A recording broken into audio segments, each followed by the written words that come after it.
G'day Bomber fans, time to have a look at our squad. This video is a cheeky little depth chart kind of thing. I'm going to go zone by zone, position by position, talk about who we have that play where. Now, I want to start by saying this is a super basic look at our depth. I understand that some players that are technically classified in certain positions play entirely different roles to other in the same position. I'm basing it off on what I see on the AFL website or where they played for us last year.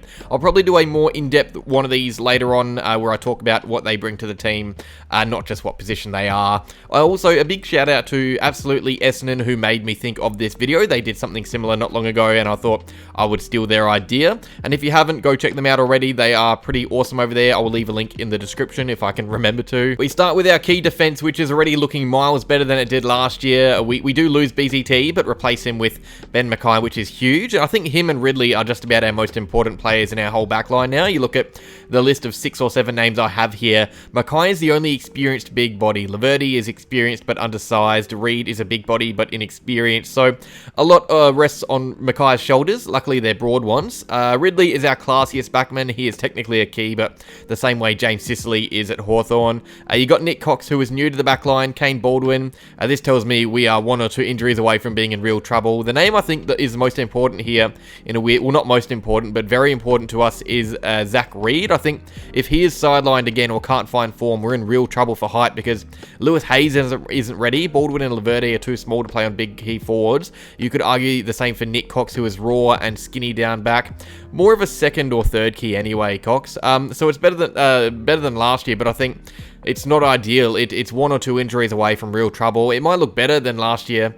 It might look better next year, after we see Cox and Hayes put on muscle and Reed become more familiar with the first team. But right now, I would honestly say there are 2 players there that could get into most other sides in the league, and I think some wouldn't even be on other squads in the league. On to general defense. Before the draft, this was really poor for the future. You can see why we drafted 2 youngsters. I love Redmond and McGrath, terrific players and leaders, very different to each other as well, which I rate. After that, though, Heppel, Hind, Kelly, all nearing the end. Heppel probably only has 1 season left. Hind and Kelly are under pressure from a list spot point of view, plus they're aging. I do like that we have layers though. If Kelly is 5th in line, it shows we have depth because I don't mind him at a player at all. He gives his all, very hard to get on top of, very gutsy and courageous, good lockdown as well. So if McGrath was to go down, he could come in, and then for rebounders, Redmond, Hind, the young Lual and Roberts, who I don't expect to play right away. I'm glad we got them. I think even having Lual and Roberts learning under Kelly or Hind in the VFL is huge. I fully expect one of them to leapfrog those players by 2025. I'd be surprised if they both play senior footy next year though, just with the amount of maturity we have back there. We are going to be playing for finals, and I think, well, at least now, Kelly and Hind are better options if we want to win games, but I don't know how long they'll be around for. Alrighty, onto the key forwards. This is a little bit stinkier. Peter Wright is our only reliable big man. He's good for 2 a game and has been for the last couple of seasons. Kyle Langford was great in 2023, but he is an undersized key.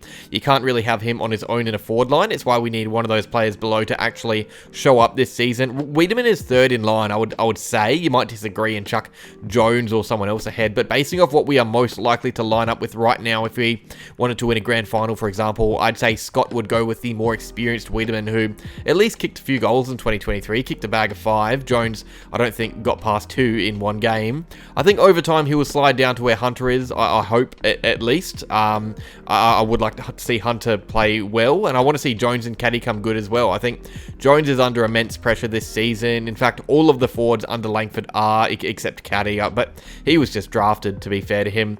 Wiedemann, Jones and Hunter all have 1 year left on their contract, and we need a partner for Wright. I wouldn't be surprised if we see 2 of them delisted to make way for more talent at the end of the season. This is definitely the area we are worst off in. Even Wright and Langford, it's good, but it's not going to win you a premiership, especially because not one player underneath them has proven themselves on a regular basis. Onto the small forwards. This is a good little zone. There's quite a lot of depth through the young ones as well, and a good mix of mid forwards and genuine crummers. So Stringer, Gresham, Perkins, they can all play midfield, all known to hit the scoreboard. I think they start every game if fit, because they have shown the ability to apply real forward pressure as well, which is good. Stringer especially has improved out of sight with that part of his game. And then the real pressure forwards, Menzies, Guelphy, Davey, I think they will all be battling for game day spots this season. It'll be really interesting to see who leaps ahead of who in the order. Guelphy, the most proven of the lot, but Menzies was the one who maintained the best form throughout 2023. Really consistent and reliable. I think of them though, Davey is the one with genuine upside that I'm keen for. And down the bottom we have the other twin Davey and Tex Wangadine, who are both a fair way off the main team. Ruck, not much to talk about here. Draper, Goldstein, Bryan, Vicentini. This is the pecking order. I think a few might reckon I prefer Goldie because I had him in the centre for my best 22 video. I think he is set to play more midfield minutes, as in stoppage minutes, than Draper per game, but Draper will play more games throughout the year if fit. I think Goldie will probably earn a few rests. I'm hoping we see Draper and Bryan a bit. We haven't really seen much of that duo, and I think 2024 could be the year we see more of it, hopefully, at least. As for Vicentini, he's not really in the discussion for quite some time. I don't think he plays until maybe 2026, to be honest. Rucks take ages to develop. Even then, he will still be very young. Alrighty, onto the midfield, which of course is the longest of the zones in terms of personnel that can play through there, or that do play through there. You know what, though? It's weird. This is the only place where everyone here has played at least one game of footy. No other zone has that. I guess it shows how much easier it is to break into the team if you are a midfielder, because you can play up forward like Sartas did. Merritt, Parrish, Shield. If Shield is fit, he plays. Simple as that. Nick Martin on that wing. Some others that can play wing a bit lower. Durham and Dersma, who'll be battling for that last spot. Caldwell and Hobbs there as well. It's not as big as you would think. It's good that we don't have any list cloggers either. I think everyone here arguably plays on next year as well. The only 2025, sorry.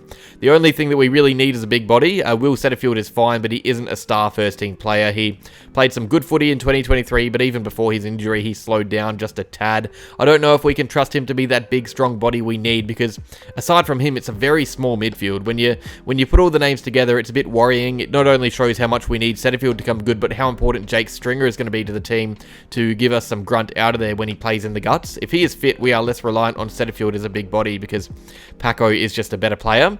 So it's interesting. Aside from that, though, it's a classy engine room, really good ball users and gut runners, some great ball winners as well, like Darcy Parish. It just needs a bit more toughness. Those names look a bit too nice to me, and even the ones that aren't nice, like Ben Hobbs, he's just a bit too small to be involved in a big, strong midfield battle. But that is that. A quick little look at our depth, a very basic look. As I said, I can do a proper one at some stage, not just gonna go through basic positions. Cheers for watching, though. Let me know down below which area of the ground you are happiest with as a fan. Like if you enjoyed, subscribe if you're new, and go Bombers.